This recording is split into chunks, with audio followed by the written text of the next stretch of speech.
2022년 10월 18일 오후 2시 43분 서울 여의도 국회의사당 앞 광장에서 한 남자가 죽었다. 칼이 아니었다. 총도 아니었다. 경호원 4명에 둘러싸인 전직 국회의원 송재호의 목에 32cm 길이의 일본도 모형이 꽂혀 있었고 그것을 꽂은 자는 26살의 대학원생 박진우였다. 박진우는 범행 직후 그 자리에 무릎을 꿇고 앉아 고개를 숙인 채 한마디도 하지 않았다. 아니, 정확히 말하면 그는 한마디를 했다. 경찰이 수갑을 채우는 순간 그는 희미하게 웃으며 중얼거렸다. 퀘스트 완료. 그 장면을 합정동 오피스 빌딩 50층에서 실시간 뉴스로 지켜보던 강혁은 커피잔을 내려놓으며 중얼거렸다. 게임이라고? 이해나가 안경 너머로 화면을 응시하며 말했다. 탐정님, 저 사람 눈동자 보이세요? 동공이 확장된 상태예요. 최면이거나 약물이거나. 강혁은 의자에서 일어섰다. 185cm의 다부진 체격이 창가에 드리워진 오후 햇살을 가렸다. 검게 그을린 얼굴에 한쪽 눈썹을 가로지르는 옅은 흉터가 화면의 푸른 빛을 받아 희미하게 빛났다. 형사 시절에 봤어. 저런 눈. 자기가 뭘 했는지 모르는 눈. 전화가 울렸다. 발신자는 형, 강민혁이었다. 검찰청 고위 간부인 그는 다급한 목소리로 말했다. 혀가 뉴스 봤지? 피해자 송재호, 내가 아는 사람이야. 3년 전 국감 때 같이 일했던 사이다. 이거 단순 살인이 아닌 것 같아. 내가 좀 봐줄 수 있겠나? 강혁은 창밖을 내려다보았다. 합정동 골목 위로 가을 햇살이 내리쬐고 있었고 50층 높이에서 내려다보는 서울의 풍경은 평화로워 보였다. 하지만 그 평화 아래 누군가는 방금 세상을 떠났다. 형, 내가 갈게. 전화를 끊자마자 이해나는 이미 태블릿을 들고 서 있었다. 화면에는 피해자 송재호의 인적사항, 가족관계, 최근 3년간의 행적이 정리되어 있었다. 탐정님, 피해자 정보 이미 정리했고요. 현장까지 무인 승용차 배차 완료했어요. 도착 예정 시간 22분이에요. 강혁은 씩 웃었다. 이 여자는 언제나 자기보다 한 발 빨랐다. 애나 씨, 당신 혹시 미래에서 온 거 아니야? 이애나는 안경을 밀어 올리며 무표정하게 대답했다. 미래가 아니라 준비성이에요, 탐정님. 송태풍 박사가 실험실에서 나오며 가운을 벗었다. 43살의 그는 의학 박사이자 범죄학 전공자로 사무소의 수석 연구원이었다. 그의 손에는 이미 현장 감식 키트가 들려 있었다. 강 탐정, 나도 같이 가야 할 것 같은데 저 영상 속 상처 패턴이 좀 이상해. 일본도 모형으로 저 깊이까지 찌르려면 보통 힘이 아니거든. 나정희가 사무실 한쪽에서 헤드셋을 끼고 통화를 하다가 손을 들었다. 30대 중반의 그녀는 조수이자 사무소의 행정을 총괄하는 인물이었다. 강 탐정님, 경찰 측에서 현장 접근 허가 나왔어요. 검찰 쪽에서 밀어준 것 같아요. 강혁은 고개를 끄덕이며 재킷을 집어들었다. 형의 힘이었다. 그는 현관으로 향하며 말했다. 전원 출동이야. 엘리베이터가 50층에서 1층까지 내려가는 동안 이해나는 태블릿 화면을 손가락으로 넘기며 중얼거렸다. 박진우, S대학교 뇌공학과 석사과정, 전과 없음, 봉사활동 다수, 성적 우수. 교수 추천서 3통. 이런 사람이 왜 칼을 들었을까요? 강혁은 엘리베이터 벽에 기대어 눈을 감았다. 형사 시절의 버릇이 되살아나고 있었다. 현장에 들어서면 있는 것, 없는 것, 어색한 것의 순서로 본다. 지금 이 사건에서 가장 어색한 것은 뭔가? 퀘스트 완료. 그 말이 가장 어색했다. 현실에서 사람을 죽이고 게임 용어를 쓰는 자. 그것은 미친 자의 말이 아니라 현실과 가상의 경계가 무너진 자의 말이었다. 지하 주차장에 도착하자 검은색 최고급 승용차가 이미 시동이 걸린 채 대기하고 있었다. 이해나가 운전석에 앉았다. 그녀의 운전 실력은 각종 특수 장비를 다루는 능력과 마찬가지로 고수의 영역이었다. 차가 합정동 골목을 빠져나가 마포대로로 합류하는 동안 강혁은 뒷좌석에서 송태풍 박사와 나란히 앉아 영상을 되돌려 보았다. 태풍형, 저 범인 자세 좀 봐. 칼을 찌르는 각도가 정확해. 훈련받은 사람이야. 송태풍이 고개를 끄덕였다. 맞아. 해부학적으로 정확하게 경동맥을 노렸어. 대학원생이 이런 걸 어떻게 알지? 이해나가 백미러로 두 사람을 보며 말했다. 제가 박진우의 온라인 활동 기록을 추적해 봤는데요. 그가 접속했던 VR 게임이 하나 있어요. 이름이 아르카디아. 가상현실 온라인 롤플레잉 게임인데 사용자의 뇌파를 읽어 캐릭터를 조종하는 최신 기술을 적용했대요. 강혁의 눈이 날카롭게 빛났다. 뇌파를 읽는다고? 네. 사용자의 감정과 충동을 실시간으로 분석해서 캐릭터의 행동에 반영하는 시스템이에요. 2022년 초에 출시됐고 현재 접속자 수 500만 명이에요. 강혁은 창밖을 바라보았다. 여의도 방향으로 차가 빠르게 달리고 있었다. 그의 머릿속에서 퍼즐의 조각 하나가 자리를 잡기 시작했다. 누군가가 게임을 통해 사람을 조종했다면 그것은 단순한 살인이 아니라 완벽한 범죄였다. 현장에 도착했을 때 광장은 이미 노란 테이프로 둘러싸여 있었다. 가을 바람이 피 묻은 아스팔트 위로 낙엽을 불어보냈다. 강혁은 테이프를 넘으며 주변을 살폈다. 있는 것. 피해자의 시신은 이미 옮겨졌지만 핏자국은 남아 있었다. 피해 양으로 보아 즉사에 가까웠을 것이다. 범행 도구인 일본도 모형은 증거물로 수거되었고 범인 박진우의 가방이 벤치 위에 놓여 있었다. 없는 것. 동기가 없었다. 박진우와 송재호 사이에는 아무런 접점이 없었다. 같은 학교도, 같은 지역도, 같은 인맥도 아니었다. 원한도, 금전 관계도, 정치적 이해관계도 전무했다. 어색한 것. 범인의 가방 속에 VR 헤드셋이 들어있었다. 최신형 아르카디아 전용 장비였다. 범행 직전까지 게임을 하고 있었다는 뜻인가? 아니면 이것이 범행의 도구란 뜻인가? 강혁은 쪼그리고 앉아 가방 근처를 살폈다. 이에나가 옆에서 장갑을 끼고 가방의 외부를 촬영했다. 탐정님, 이 헤드셋 보세요. 일반 시판 모델이 아니에요. 후면에 추가 모듈이 부착되어 있어요. 송태풍이 다가와 모듈을 확인했다. 이건 경두계 자기 자극장치의 소형 버전인 것 같은데 보통은 우울증 치료에 쓰는 의료기기인데 이걸 게임 헤드셋에 부착했다고? 강혁이 일어서며 말했다. 누가 이걸 달아줬을까? 박진우 본인이 달았을 리 없어. 그때 한 남자가 테이프 너머에서 다가왔다. 키가 크고 정장을 빈틈없이 차려입은 사내. 강민혁 검사였다. 혀가 빨리 왔구나. 강혁은 형을 보며 고개를 끄덕였다. 형 범인 진술은 받았어? 강민혁은 고개를 저었다. 묵비권 행사 중이야. 아니, 정확히는 말을 못하는 것 같아. 의사소견으로는 일종의 해리 상태래. 자기가 뭘 했는지 기억 자체가 없다더라. 강혁은 한숨을 내쉬었다. 형사 시절 한 가족의 평생이 단 하룻밤 만에 사라지는 잔인한 진실을 가장 견디기 힘들어했다. 지금 이 순간에도 송재호의 가족은 어딘가에서 무너지고 있을 것이다. 형, 이 사건 내가 맡아도 돼? 강민혁은 동생의 눈을 바라보았다. 그 눈 속에 형사 시절의 불꽃이 다시 타오르는 것이 보였다. 검찰에서 정식으로 자문을 의뢰할게. 경찰 측도 협조하기로 했어. 내 이름값이 아직 살아있더라고. 강혁은 쓸쓸하게 웃었다. 이름값이라. 16년 동안 강력계에서 굴렀으니까. 이에나가 다가오며 태블릿을 보여주었다. 탐정님, 박진우의 아르카디아 접속 기록을 확인했어요. 범행 이틀 전 특이한 패턴이 있어요. 새벽 2시부터 6시까지 연속 4시간 접속. 그런데 이 시간대에 접속한 위치가 자기 집이 아니에요. 어디? 강남구 역삼동 뉴로사이언스 코리아라는 연구소예요. 강혁과 이에나의 눈이 마주쳤다. 둘 다 같은 생각을 하고 있었다. 뇌과학 연구소에서 게임을 했다. 그리고 이틀 후 사람을 죽였다. 가자. 무인 승용차가 역삼동으로 향하는 동안 이에나는 뉴로사이언스 코리아에 대한 정보를 정리했다. 2020년 설립, 대표이사 한소정, 뇌공학 박사로 미국 MIT에서 박사 후 과정 마치고 귀국. 주요 사업은 VR 기반 정신건강 치료 프로그램 개발, 3년 전 보건복지부 인가를 받았고 작년 매출 200억 원, 올해 나스닥 상장을 추진 중이에요.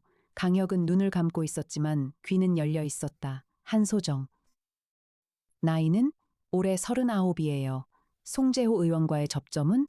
이에나의 손가락이 태블릿 위에서 멈췄다. 있어요. 송재호 의원이 과학기술정보통신위원회 소속이었을 때 뉴로사이언스 코리아에 대한 국정감사를 진행한 적이 있어요. 2021년 10월이에요. 정확히 1년 전이네요. 국감 결과는 한소정 대표가 증인으로 출석했고 송재호 의원이 VR 치료 프로그램의 안전성에 대해 강하게 질의했어요. 유튜브에 영상이 남아있는데 꽤 격앙된 분위기였다고 해요. 강혁이 눈을 떴다. 동기가 생겼네. 송태풍이 뒷좌석에서 끼어들었다. 하지만 국감에서 좀 혼났다고 사람을 죽여? 그것도 자기 손으로 직접이 아니라 남을 시켜서? 강혁은 고개를 끄덕였다. 맞아. 아직 추측이야. 하지만 경두개 자기 자극장치를 게임 헤드셋에 부착할 수 있는 사람이 누구겠어. 뇌과학 전문가지. 차가 역삼동에 도착했다. 뉴로사이언스 코리아는 테헤란로에서 한 블록 들어간 곳에 위치한 7층짜리 유리 건물이었다. 건물 외벽에는 뇌의 뉴런을 형상화한 로고가 은색으로 빛나고 있었다. 로비에서 리셉셔니스트가 다가왔다. 어떤 일로 오셨나요? 강혁은 명함을 내밀었다. 강혁 탐정사무소입니다. 한소정 대표님 뵙고 싶은데요. 리셉셔니스트는 당황한 표정을 감추지 못했다. 한 대표님은 현재 면담 일정이 없으신데요. 그때 엘리베이터가 열리며 한 여자가 나왔다. 단발머리에 검은색 터틀넥을 입은 날씬한 여자였다.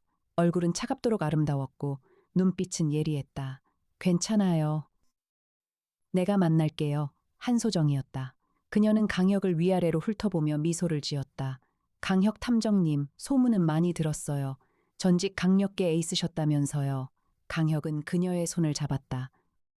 악수는 짧았지만 그 짧은 순간에 강혁은 그녀의 손가락 끝에 미세한 떨림이 있음을 느꼈다. 한 대표님, 오늘 여의도에서 일어난 사건 아시죠? 한소정의 표정은 변하지 않았다. 뉴스에서 봤어요. 끔찍한 일이죠. 범인 박진우 혹시 아세요? 한소정은 잠시 생각하는 듯 하더니 고개를 가로저었다. 처음 듣는 이름인데요. 거짓말이었다. 강혁은 알 수 있었다. 16년간 수천 명의 용의자를 면담했던 경험이 말해주고 있었다. 질문을 받았을 때 시선이 오른쪽 위로 향하면 기억을 되짚는 것이고 왼쪽 위로 향하면 구성하는 것이다. 한소정의 시선은 왼쪽 위를 향했다. 이야기를 만들어내고 있었다. 하지만 강혁은 더 추궁하지 않았다. 아직 증거가 없었다. 그렇군요. 혹시 아르카디아라는 게임에 대해 아세요? 귀사와 기술 협력 관계가 있다고 들었는데 한소정의 눈이 미세하게 흔들렸다. 하지만 곧 평정을 되찾았다. 아르카디아는 우리 연구소가 뇌파 인터페이스 기술을 제공한 게임이에요. 하지만 게임의 운영 자체는 다른 회사가 맡고 있어요. 우리는 기술 라이선스만 제공했을 뿐이에요. 그 기술 중에 경두개 자기 자극 기능도 포함되어 있나요? 이번에는 한소정이 명확하게 반응했다. 얼굴이 살짝 굳었다. TMS 기능은 우리 치료 프로그램에만 적용되는 거예요. 게임에는 포함되지 않아요. 강혁은 미소를 지었다. 알겠습니다. 오늘은 여기까지만 여쭐게요. 나중에 다시 찾아뵐 수도 있습니다. 건물을 나서며 이에나가 말했다. 탐정님, 거짓말하고 있었죠? 응. 적어도 2번. 어떤 부분이요? 박진우를 모른다는 것. 그리고 게임에 TMS 기능이 없다는 것. 이에나는 태블릿에 메모를 남기며 말했다.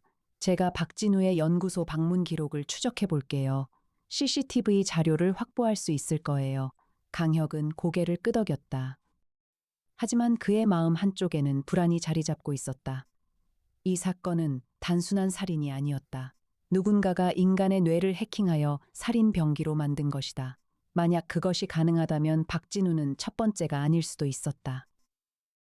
이틀 후 강혁 탐정사무소에 의뢰인이 찾아왔다. 박진우의 어머니 최영숙, 62살의 여인이었다. 그녀는 아들이 절대 그런 짓을 할 사람이 아니라며 눈물을 흘렸다. 형사님, 아니 탐정님. 우리 진우가요? 어릴 때부터 벌레 한 마리 못 죽이는 아이였어요. 중학교 때 친구가 맞는 걸 보고 집에 와서 혼자 울던 아이예요. 그런 애가 사람을 죽여요? 말이 돼요? 강혁은 차를 건네며 말했다. 어머니, 아드님이 최근에 행동이 달라진 적 있었나요? 최영숙은 눈물을 닦으며 고개를 끄덕였다. 한 달쯤 전부터요. 잠을 잘 안 자고 밤새 그 기계를 머리에 쓰고 있었어요. 눈이 충혈되어 있고 말도 별로 안 하고 그런데 이상하게 화가 나 있는 것도 아니었어요. 오히려 어떤 임무를 수행하는 것처럼 차분했어요. 그 기계라는 게 VR 헤드셋 말이시죠? 네. 한 달 전에 어디서 받아왔더라고요. 무슨 연구에 참여하게 됐다고 했어요. 돈도 준다고. 강혁과 이에나의 눈이 다시 마주쳤다. 어디서 받아왔는지 아세요? 회사 이름은 기억이 안 나는데 역삼동 쪽이라고 했어요. 사무실로 돌아온 후 이에나가 보고했다. 탐정님 찾았어요. 뉴로사이언스 코리아에서 2022년 9월에 VR 치료 프로그램 베타 테스터를 모집한 기록이 있어요. 참가비 50만 원, 지급 조건. 박진우가 그 명단에 있어요.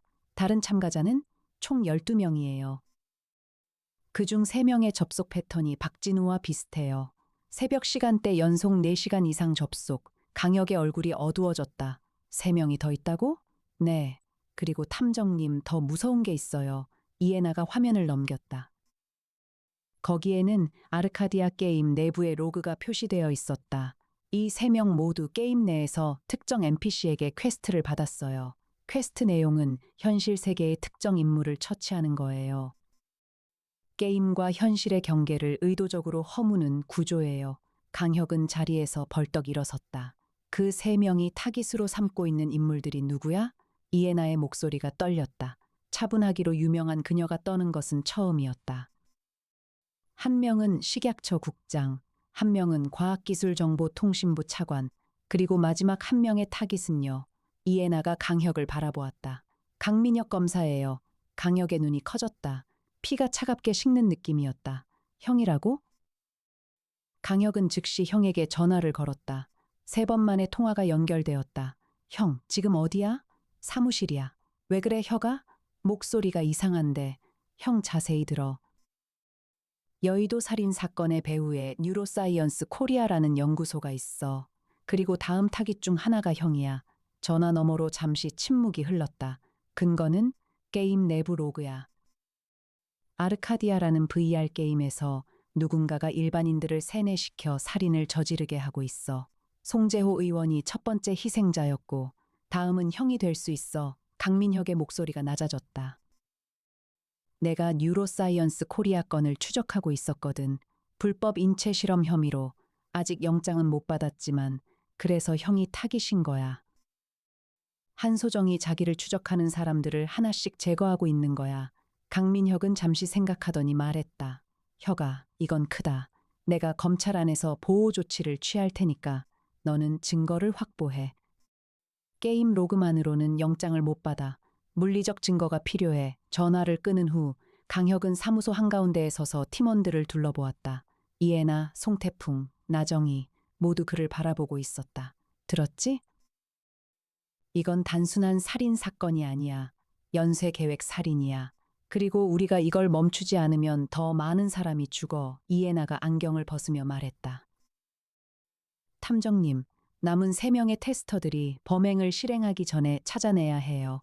시간이 얼마나 남았을까요? 박진우의 경우 테스트 시작 후 1달 만에 범행을 저질렀어. 다른 3명의 테스트 시작일을 확인해. 이에나가 빠르게 검색했다. 가장 빠른 사람이 21일 전에 시작했어요. 최소 열흘 안에 다음 범행이 일어날 수 있어요. 강혁은 주먹을 쥐었다. 열흘. 열흘 안에 한소정을 잡아야 해. 송태풍이 말했다. 하지만 강탐정, 증거가 부족해. 게임 로그는 디지털 증거라 변조 가능성을 주장하면 법정에서 무력해질 수 있어. 한소정의 신체를 직접 잡을 물증이 필요해. 나정희가 끼어들었다. 탐정님, 제가 뉴로사이언스 코리아의 전직 직원들을 수소문해 볼게요. 내부 고발자가 있을 수 있어요. 강혁은 고개를 끄덕였다. 좋아. 역할 분담하자. 애나 씨는 디지털 증거 추적, 태풍형은 경두계 자기 자극이 실제로 인간의 행동을 조종할 수 있는지 학술적 근거 확보, 나정희 씨는 내부 고발자 확보, 나는 박진우를 직접 만나볼 거야. 이튿날 강혁은 구치소에서 박진우를 면회했다. 26살의 청년은 이틀 만에 10년은 늙어 보였다.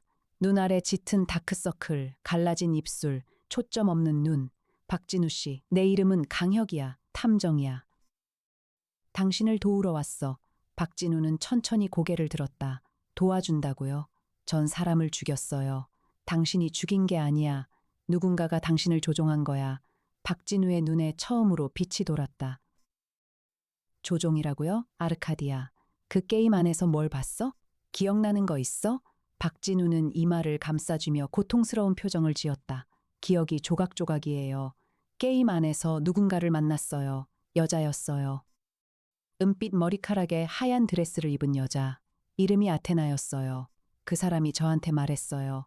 현실 세계에 악마가 있다고. 그 악마를 처치하면 세계가 구원된다고. 그 악마가 송재호 의원이었나? 아니요. 게임 안에서는 괴물의 모습이었어요.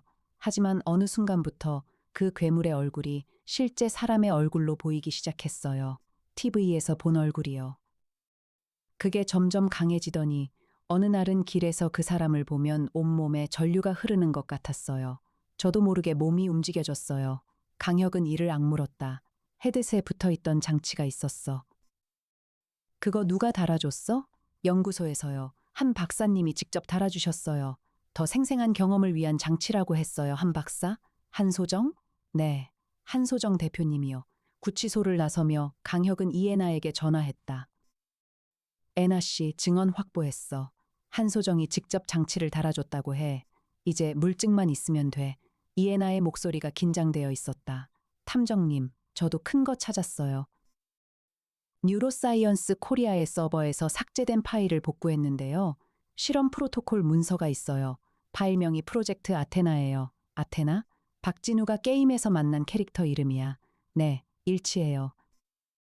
문서 내용을 보면 VR 환경에서 경두계 자기 자극을 병행하여 피험자의 특정 감정 반응을 강화하고 목표 인물에 대한 공격 충동을 유발하는 실험이에요. 탐정님, 이건 인체 실험이에요. 강혁의 얼굴이 돌처럼 굳어졌다. 12명의 테스터가 모두 이 실험 대상이었던 거야? 네, 그리고 탐정님, 문서 말미에 이런 문구가 있어요. 최종 목표, 대상자의 자유의지를 완전히 대체하여 원격 조종 가능 상태 구현. 자유의지의 대체. 그것은 가장 완벽한 범죄의 도구였다. 범인은 손 하나 대지 않고 남을 시켜 살인을 저지르게 할 수 있었다. 그리고 실행자는 자신이 한 짓조차 기억하지 못했다. 그날 밤 사무소에서 야근하던 이애나가 커피를 내려오며 강혁에게 말했다. 탐정님 한 잔 드실래요? 강혁은 책상 위에 펼쳐진 서류들에서 눈을 떼며 고개를 끄덕였다. 50층 창밖으로 서울의 야경이 펼쳐져 있었다. 한강 위로 다리들의 불빛이 반짝였다. 애나 씨. 네? 왜 국과수를 그만두고 여기로 왔어? 이애나는 커피를 건네며 창가에 기대섰다. 둥근 안경 렌즈에 서울의 야경이 비쳤다. 국과수에서는 증거만 분석했어요. 피 한 방울, 머리카락 한 올. 하지만 그 증거가 어떤 사람의 인생을 바꾸는지는 볼 수 없었어요. 탐정님 사무소에 오면 처음부터 끝까지 볼 수 있을 거라고 생각했어요. 강혁은 커피를 홀짝이며 웃었다. 후회 안 해? 한 번도요. 이애나의 입꼬리가 살짝 올라갔다. 그녀의 마음속에는 말하지 못하는 이유가 하나 더 있었다. 처음 이 사무소에 와서 강혁의 등을 봤을 때 넓은 어깨 뒤로 짊어진 무게가 느껴졌다. 혼자서 감당하기엔 무거운 것들을 묵묵히 짊어지는 사람, 그런 사람의 곁에 서서 짐을 나누고 싶었다. 하지만 그 마음은 가슴 깊이 묻어두었다. 애나 씨, 이 사건 끝나면 밥 한번 사줄게. 이애나는 돌아서며 대답했다. 밥값은 항상 제가 더 많이 내잖아요, 탐정님. 강혁은 그녀의 뒷모습을 바라보다가 다시 서류로 시선을 돌렸다. 마음 한쪽이 따뜻해지는 것을 느꼈지만 지금은 그 감정에 빠질 때가 아니었다. 다음 날부터 열흘간의 추적이 시작되었다. 이애나는 뉴로사이언스 코리아의 서버를 샅샅이 뒤지며 프로젝트 아테나의 전모를 밝혀냈다. 한소정은 총 12명의 피험자를 선별하여 각각에게 현실 세계의 타깃을 지정했다. 타깃들은 모두 한소정의 사업에 방해가 되는 인물들이었다. 규제를 주장한 정치인, 감사를 진행한 관료, 수사를 추진한 검사, 송태풍 박사는 경두계 자기 자극이 인간의 행동에 미치는 영향에 대한 학술 자료를 수집했다. 결론은 충격적이었다. 일반적인 TMS로는 인간의 자유의지를 완전히 대체하는 것이 불가능했다. 하지만 VR 환경에서 감정이 극도로 고양된 상태에서 특정 주파수의 자극을 가하면 피암시성이 극도로 높아진 상태에서 행동 유발이 가능하다는 가설이 존재했다. 한소정은 그 가설을 현실로 만든 것이었다. 나정희는 뉴로사이언스 코리아의 전직 연구원 한 명을 찾아냈다. 이름은 정우진, 31세의 신경과학 박사였다. 그는 석 달 전 회사를 퇴사했는데 퇴사 이유가 윤리적 문제에 대한 갈등이었다. 정우진은 강혁을 만나 증언했다. 저는 한 대표의 초기 연구에 참여했습니다. 처음에는 정말 우울증 치료를 목적으로 했어요. 하지만 어느 순간부터 연구 방향이 바뀌었어요. 한 대표가 조종이라는 단어를 쓰기 시작했을 때 전 소름이 끼쳤어요. 왜 경찰에 신고하지 않으셨어요? 정우진은 고개를 숙였다. 비밀유지 서약서에 위약금 50억이 걸려 있었어요. 그리고 한 대표가 저한테 직접 말했어요. 이 연구의 존재를 발설하면 당신의 가족이 다음 피험자가 될 거라고. 강혁은 이를 악물었다. 한소정은 단순한 과학자가 아니었다. 자신의 목적을 위해 어떤 수단이든 쓸 수 있는 인간이었다. 한편 이해나는 남은 3명의 잠재적 범행자를 추적했다. 드론을 띄워 그들의 동선을 실시간으로 모니터링했고 인공지능 분석 시스템으로 그들의 행동 패턴 변화를 감지했다. 탐정님 3명 중 1명의 행동 패턴이 급변했어요. 이름은 유재민, 29살, 프리랜서 프로그래머예요. 오늘 아침부터 집을 나와 여의도 방향으로 이동 중이에요. 타깃은 식약처 국장 김도현이에요. 오늘 식약처에서 공개 브리핑이 있어요. 강혁은 재킷을 집어들었다. 가자. 막아야 해. 무인 승용차가 최고 속도로 여의도를 향해 달렸다. 이해나가 운전석에서 정밀하게 차선을 변경하며 시간을 절약했다. 강혁은 뒷좌석에서 유재민의 사진을 확인했다. 마른 체격에 안경을 쓴 평범한 청년이었다. 애나 씨, 유재민의 현재 위치? 이해나가 드론 화면을 확인했다. 식약처 건물에서 200m 떨어진 카페에 앉아 있어요. 하지만 탐정님, 가방 안에 뭔가를 들고 있어요. 드론 적외선 카메라로 확인하니 금속성 물체예요. 칼이야? 형태로 보아 접이식 나이프인 것 같아요. 강혁은 전화기를 꺼내 형에게 전화했다. 형, 식약처 앞에 2번째 범행이 임박해. 경찰 출동 요청해줘.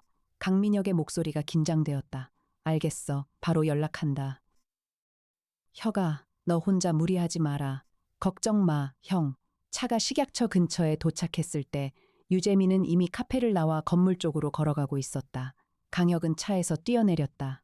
거리는 약 50m. 유재민의 걸음걸이가 점점 빨라지고 있었다. 강혁은 전력으로 달렸다. 골목이나 담장 등 좁은 공간의 지리를 본능적으로 읽어내는 추격 능력이 이 순간 빛을 발했다. 보도블록의 경사, 가로수의 간격, 행인들의 동선. 모든 것이 한눈에 들어왔다. 유재민 씨, 강혁이 소리쳤다. 유재민은 돌아보지 않았다. 오히려 걸음이 뛰기로 바뀌었다. 가방에서 무언가를 꺼내 들었다. 은색으로 번쩍이는 접이식 나이프.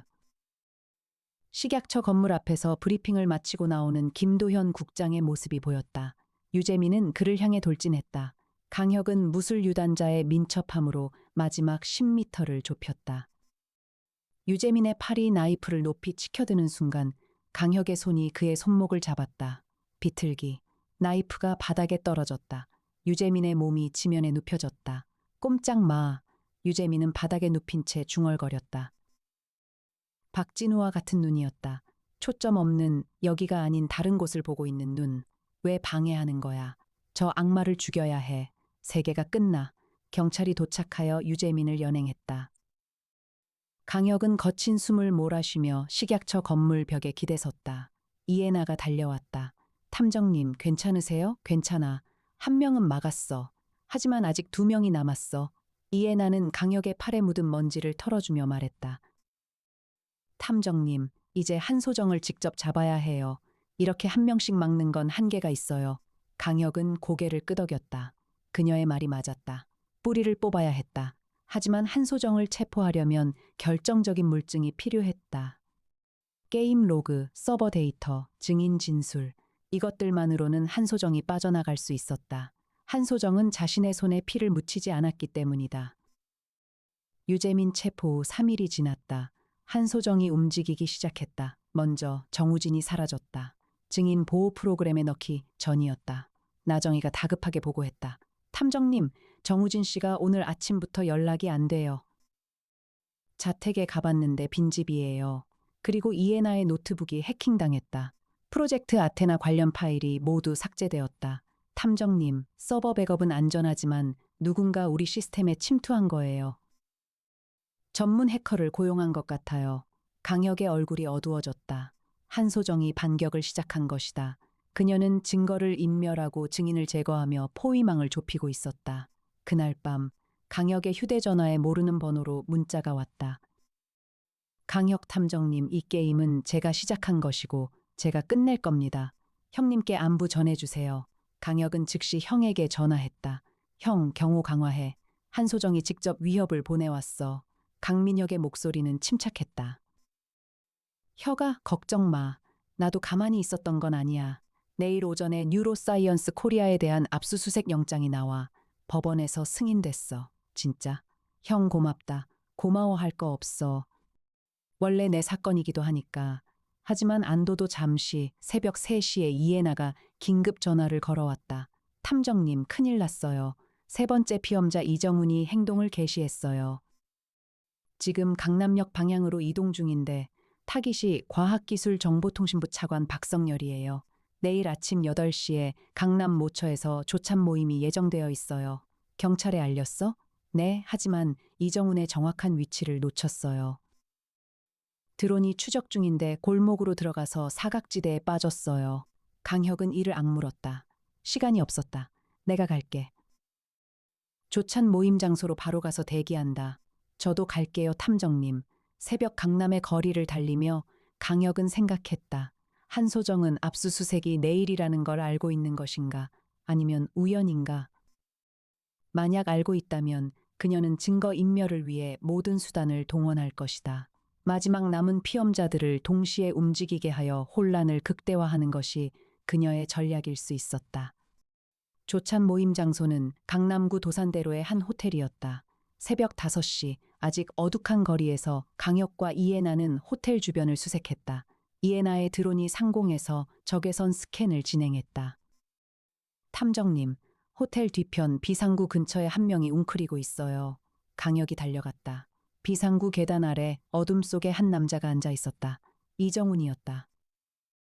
그의 무릎 위에는 망치가 놓여 있었고 그의 눈은 박진우와 같은 빈 눈이었다. 이번에는 다르게 접근했다. 강혁은 천천히 앉으며 부드러운 목소리로 말했다. 이정훈 씨, 나는 강혁이야. 당신을 도우러 왔어. 이정훈은 고개를 들었다. 동공이 확장되어 있었지만 어딘가에 아직 자아가 남아있는 것처럼 보였다. 제가 왜 여기 있는지 모르겠어요. 머리가 아파요. 어떤 목소리가 계속 말해요. 악마를 죽이라고? 그 목소리는 당신 것이 아니야. 누가 당신 머릿속에 넣은 거야. 그 망치를 내려놔. 이정훈의 손이 떨렸다. 망치를 잡은 손과 놓으려는 의지가 싸우고 있는 것이 보였다. 강혁은 그의 눈을 바라보며 천천히 손을 내밀었다. 괜찮아. 내려놔도 돼. 5초, 10초, 20초. 긴 시간이 흘렀다. 마침내 이정훈의 손에서 망치가 미끄러져 떨어졌다. 그는 얼굴을 감싸며 울기 시작했다. 제가 뭘 하려고 했던 거예요. 경찰이 도착하여 이정훈을 병원으로 이송했다. 강혁은 새벽 공기를 깊이 마셨다. 3명 중 2명을 막았다. 하지만 1명이 남아 있었다. 그리고 그 마지막 1명의 타깃은 형 강민혁이었다. 압수수색 당일 아침, 강혁은 뉴로사이언스 코리아 건물 앞에서 검찰 수사팀과 합류했다. 강민혁이 직접 현장을 지휘하고 있었다. 형, 마지막 1명 아직 못 찾았어. 조심해. 알고 있어. 경호팀 배치했으니까 걱정 마. 수사팀이 건물에 진입했다. 하지만 한소정의 사무실은 비어 있었다. 서버실의 하드디스크는 모두 물리적으로 파괴되어 있었다. 연구자료, 실험 기록, 피험자 데이터 모두 사라졌다. 한소정은 이미 도주한 후였다. 탐정님 이에나의 목소리가 떨리고 있었다. 한소정의 개인 클라우드에서 삭제 로그를 발견했는데요. 삭제 시간이 오늘 새벽 4시예요. 우리가 이정훈을 잡고 있을 때 서버를 날린 거예요. 강혁은 벽을 주먹으로 쳤다. 시간을 벌기 위해 이정훈을 미끼로 쓴 거야. 그때 강민혁의 전화가 왔다. 혁아, 한소정의 출국 기록이 있어. 오늘 새벽 6시 인천공항에서 홍콩행 비행기를 탔어. 이미 떠났다고? 그런데 혀가 더 큰 문제가 있어. 강민혁의 목소리가 무거웠다. 마지막 피험자가 확인됐어. 이름은 김태연, 27살. 그런데 이 사람이 지금 검찰청 건물 근처에 있어. 내 경호팀이 발견했는데 추적 중에 놓쳤어. 강혁의 심장이 멎는 것 같았다. 형, 거기서 나와. 지금 당장. 혀가, 나는 괜찮아. 경호가 있으니까 전화가 끊어졌다. 강혁은 이해나를 보았다. 차 돌려. 검찰청으로. 이해나는 이미 달리고 있었다. 무인 승용차가 여의도를 향해 질주하는 동안 강혁의 머릿속은 최악의 시나리오로 가득했다. 한소정은 도주하면서 마지막 카드를 꺼낸 것이다. 자신을 추적하는 검사를 제거하는 것. 그것이 그녀의 마지막 복수였다. 전화를 다시 걸었다. 형의 전화는 받지 않았다. 형, 전화 받아? 이해나가 운전하면서 말했다. 탐정님, 검찰청 CCTV에 접근했어요. 강민혁 검사님은 지금 청사 1층 로비에 계세요. 경호원 2명이 함께 있어요. 김태연은 로비 밖 50m 지점에 한 명이 서 있는데 확인 중이에요. 차가 검찰청에 도착하기 2분 전 이에나의 화면에서 경고음이 울렸다. 탐정님. 로비에 누군가 진입했어요. 경호원을 피해서 비상구로 들어갔어요. 강혁은 차가 완전히 멈추기 전에 문을 열고 뛰어내렸다. 검찰청 건물을 향해 전력으로 달렸다. 비상구를 부수듯 열고 계단을 2칸씩 뛰어올랐다. 1층 로비로 통하는 문을 열었을 때 강민혁이 로비 한가운데에 서 있었다. 그리고 그의 3미터 앞에 김태연이 서 있었다. 손에는 아무것도 들려있지 않았다. 하지만 그의 오른손이 주머니 안에 있었다. 형, 강혁이 소리쳤다. 강민혁이 돌아보았다. 그 순간 김태현이 주머니에서 손을 뺐다. 작은 칼이 빛을 반사했다. 강혁은 마지막 3미터를 뛰었다. 김태현의 팔이 내려오는 것과 강혁의 손이 그의 목덜미를 잡는 것이 동시였다. 하지만 완전히 동시는 아니었다. 칼끝이 강민혁의 왼팔을 스쳤다. 피가 흘렀다. 강혁은 김태현을 바닥에 짓눌렀다. 무술 유단자의 제압 기술이 본능적으로 발동했다. 김태현은 꼼짝도 할 수 없었다. 형, 괜찮아? 강민혁은 왼팔을 잡으며 웃었다. 피가 흘렀지만 치명상은 아니었다. 괜찮아, 혀가. 스친 거야. 경호원들이 뒤늦게 달려왔다. 김태현은 체포되었고 강민혁은 병원으로 이송되었다. 강혁은 검찰청 로비 바닥에 앉아 고개를 숙였다. 형을 지켰다. 하지만 한소정은 놓쳤다. 그녀는 지금 홍콩에 있다. 손이 닿지 않는 곳에 이에나가 다가와 물을 건넸다. 탐정님, 강혁은 고개를 들지 않았다. 놓쳤어. 한소정을 놓쳤어. 이에나는 그의 옆에 앉으며 말했다. 아직 끝난 거 아니에요. 형의 병실에서 강혁은 의자에 앉아 잠든 형을 바라보았다. 왼팔에 붕대가 감겨 있었지만 생명에는 지장이 없었다. 하지만 자신의 무력감은 치유되지 않았다. 한소정은 자신의 기술로 4사람의 인생을 파괴하고 한 사람을 죽이고 도망쳤다. 박진우는 모르는 채 감옥에 있고 유재민과 이정우는 병원에, 김태연도 체포되었다. 모두 피해자인데 가해자로 남겨진 사람들. 강혁은 병실 창밖을 바라보았다. 서울의 밤은 밝았지만 그에게는 어둡게만 느껴졌다. 나는 왜 탐정이 된 거지? 혼잣말에 아무도 대답하지 않았다. 하지만 곧 문이 열리며 이에나가 들어왔다. 손에는 김밥 한 줄이 들려 있었다. 탐정님 식사 안 하셨죠? 드세요. 식욕 없어. 이에나는 의자를 끌고 와 그의 맞은편에 앉았다. 저혈당이면 판단력이 흐려져요. 드세요. 강혁은 이 여자가 부검실에서도 태연하게 김밥을 먹는 사람이라는 것을 떠올렸다. 어떤 상황에서도 흔들리지 않는 극도의 차분함. 지금 자신에게 필요한 것이 바로 그것이었다. 김밥을 한 입 베어 물었다. 이에나가 말했다. 탐정님, 저 하나 찾았어요. 뭘? 한소정이 홍콩으로 간 건 맞는데 그녀의 자금 흐름을 추적하니 홍콩에서 오래 머물 계획이 아니에요. 사흘 뒤 이스라엘 텔아비브행 항공편을 예약했더라고요. 이스라엘의 한 바이오테크 회사로 이직하는 것 같아요. 이스라엘이라고? 네. 하지만 그 전에 홍콩에서 해야 할 일이 있는 것 같아요. 뉴로사이언스 코리아의 해외 법인 계좌에서 자금을 인출하려는 것 같거든요. 200억 원 규모예요. 강혁의 눈이 빛났다. 홍콩에서 자금을 인출하는 동안이 유일한 기회야. 네. 그리고 탐정님, 홍콩 경찰에 인터폴 적색 수배를 요청하면 체포가 가능해요. 하지만 그러려면 한국 검찰에서 공식 요청을 해야 해요. 강혁은 잠든 형을 바라보았다. 형이 깨어나면 할 수 있는 일이었다. 하지만 기다릴 수 없었다. 사흘밖에 없었다. 강민혁 검사를 대신해서 요청할 수 있는 사람이 있어? 네. 강민혁 검사님의 직속 부하인 윤석준 검사에게 연락했어요. 내일 아침까지 인터폴 요청서를 준비할 수 있대요. 강혁은 일어서며 김밥을 한 입 더 베어 물었다. 애나 씨, 고마워. 항상. 이애나는 살짝 미소 지었다. 그 미소 뒤에 숨긴 감정은 여전히 깊이 묻혀 있었다. 제 일인걸요, 탐정님. 이틀 후 모든 것이 준비되었다. 인터폴 적색 수배가 발부되었다. 홍콩 경찰이 한소정의 위치를 파악했다. 그녀는 센트럴 지구의 한 호텔에 묵고 있었다.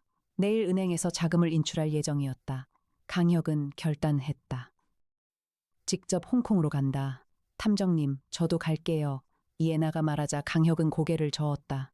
위험해. 탐정님이 위험한 건 항상 그래왔잖아요. 저 없이 현지에서 기술 추적 누가 해요? 강혁은 반박할 수 없었다. 사실이었다. 50층 옥상의 헬리포트에서 헬기가 대기하고 있었다.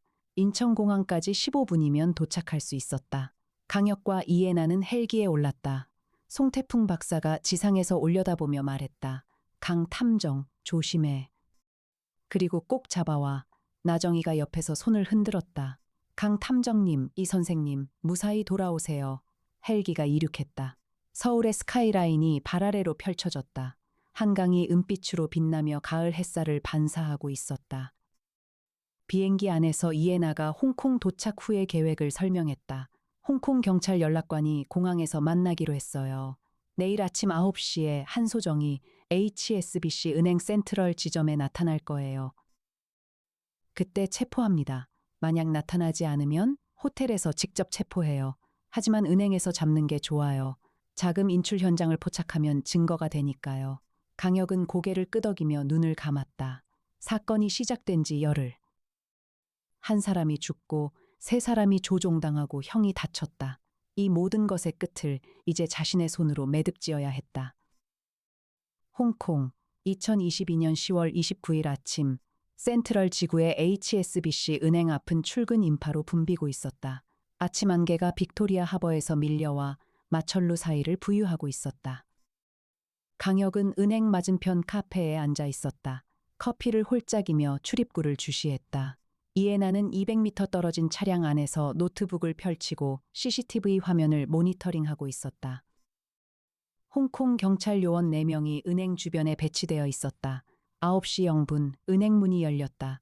9시 3분 한 여자가 나타났다. 단발머리를 뒤로 넘기고 선글라스를 쓴 검은 코트의 여자 한소정이었다. 걸음걸이가 자신감에 차 있었다. 자신이 안전하다고 믿고 있는 걸음이었다. 강혁의 귓속에서 이에나의 목소리가 울렸다. 블루투스 이어피스를 통해 탐정님 확인됐어요. 한소정 맞아요. 은행 진입합니다. 좋아. 나올 때 잡는다. 20분이 흘렀다. 은행 내부에서 한소정은 자금 인출 수속을 밟고 있을 것이었다. 강혁은 카페를 나와 은행 쪽으로 천천히 걸었다. 그때 이에나의 목소리가 긴장으로 높아졌다.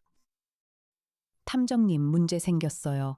한소정이 은행 뒤쪽 VIP 출구로 나가려고 해요. 직원이 안내하고 있어요. 뒤쪽? 경찰은? 뒤쪽에 한 명만 있어요. 강혁은 즉시 방향을 틀어 은행 건물 뒤편 골목으로 달렸다.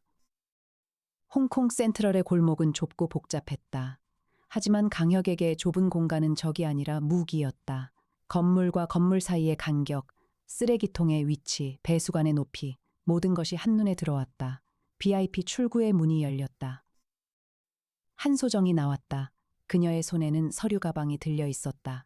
그녀는 골목을 빠져나가려 했다. 한소정 씨, 강혁의 목소리가 골목에 울렸다. 한소정이 멈췄다. 돌아보았다. 선글라스 너머로 그녀의 눈이 보였다. 놀라지 않은 눈이었다. 오히려 체념한 것 같은 눈. 강혁 탐정, 여기까지 오셨군요. 한소정 씨, 당신은 사이버 조종에 의한 살인교사 혐의로 인터폴 적색 수배 중이야. 도망칠 수 없어. 한소정은 웃었다. 차가운 웃음이었다. 도망이라고요? 전 도망치는 게 아니에요. 이건 제 연구의 완성이에요. 연구라고? 사람을 죽이는 게 연구야? 한소정의 얼굴에서 웃음이 사라졌다. 그 사람들이 제 연구를 죽였어요. 3년간 밤을 새워 만든 것들을 국감 한 번으로 파괴했어요. 연구비 동결, 동료들의 퇴사, 학계에서의 매장. 송재호 의원이 뭘 알아요? 뇌과학에 대해 아무것도 모르면서 위험하다고만 외치고 그래서 사람을 죽여도 된다고? 한소정은 대답하지 않았다. 대신 그녀는 주머니에서 작은 리모컨 같은 장치를 꺼냈다. 이건 긴급 발동 장치예요. 아직 제 시스템에 연결된 피험자가 한 명 남아 있어요. 이걸 누르면 그 사람의 뇌에 즉시 공격 신호가 갑니다. 강혁의 눈이 가늘어졌다. 블러핑이야. 4명 모두 체포되었고 시스템은 파괴됐어. 한소정의 미소가 흔들렸다. 확인해 보셨어요? 12명 중 4명만 활성화된 게 아니에요. 강혁의 가슴이 서늘해졌다. 이에나의 목소리가 이어피스로 들렸다. 탐정님 확인했어요. 12명 중 나머지 8명의 현황을 체크하고 있는데 한 명이 현재 위치 불명이에요. 한소정이 장치를 흔들어 보이며 말했다. 한 발짝이라도 가까이 오면 누를 거예요. 강혁은 멈췄다. 골목의 양쪽에서 홍콩 경찰이 접근하고 있었지만 장치가 진짜라면 누를 수 있었다. 하지만 강혁은 생각했다. 형사 시절 인질범과 대치했던 수많은 순간들. 그때마다 그가 읽었던 것은 범인의 의지였다. 진짜 누를 의지가 있는 자와 허세를 부리는 자의 차이. 한소정의 손은 떨리고 있었다. 엄지가 버튼 위에 놓여 있었지만 누르지 못하고 있었다. 그녀의 눈에 두려움이 비쳤다. 한소정 씨, 당신은 과학자야. 실험실에서 데이터를 다루는 사람이지 살인자가 아니야. 송재호 의원이 죽었을 때 당신도 놀랐지? 그저 때리게 하려고 했던 거 아니야? 한소정의 얼굴이 일그러졌다. 그래요. 저도 몰랐어요. 이렇게 될 줄. 처음에는 딱이 몇 대로 끝날 줄 알았어요. 하지만 실험이 너무 잘 된 거예요. 제가 제 연구를 과소평가했던 거예요. 그 죄책감을 알면서 왜 계속한 거야? 한소정의 눈에서 눈물이 흘렀다. 멈출 수 없었어요. 이미 한 사람이 죽었는데 거기서 멈추면 그 죽음이 무의미해지는 것 같았어요. 계속 가야만 했어요. 연구를 완성해야만 했어요. 강혁은 한 걸음 다가갔다. 한소정 씨, 그 장치를 내려놔. 더 이상 아무도 다치게 하지 마. 이건 여기서 끝내. 한소정은 장치를 바라보았다. 그리고 천천히 손을 내렸다. 장치가 바닥에 떨어졌다. 홍콩 경찰이 달려와 그녀에게 수갑을 채웠다. 한소정은 저항하지 않았다. 그녀는 수갑을 차인 채로 강혁을 바라보며 말했다. 강혁 탐정님, 한 가지 말할게요. 프로젝트 아테나의 모든 데이터는 제 개인 서버에 백업되어 있어요. 비밀번호는 팔란티어 01018이에요. 피험자들을 치료하려면 그 데이터가 필요할 거예요. 강혁은 고개를 끄덕였다. 고마워, 이에나가 달려왔다. 탐정님 장치 확인했어요. 통신 모듈이 제거되어 있었어요. 블러핑이었어요. 강혁은 긴 한숨을 내쉬었다. 알고 있었어. 어떡해요? 손이 떨렸으니까. 진짜 누를 사람은 안 떨어. 이에나는 그를 바라보며 미소 지었다. 역시 탐정님이에요. 한 달 후 2022년 11월 한소정은 대한민국으로 송환되어 재판에 넘겨졌다. 살인교사, 불법 인체 실험, 증거인멸 등 총 12가지 혐의가 적용되었다. 그녀가 제공한 데이터를 바탕으로 피험자 12명 모두 치료를 받기 시작했다. 박진우의 사건은 재심 청구가 이루어졌다. 한소정의 자백과 실험 데이터, 그리고 뇌과학 전문가들의 감정 결과 박진우가 범행 당시 자유의지를 박탈당한 상태였음이 인정되었다. 그는 무죄를 선고받았다. 강민혁의 팔은 완쾌되었다. 그는 이 사건을 계기로 첨단 기술 범죄 전담 부서의 신설을 추진했다.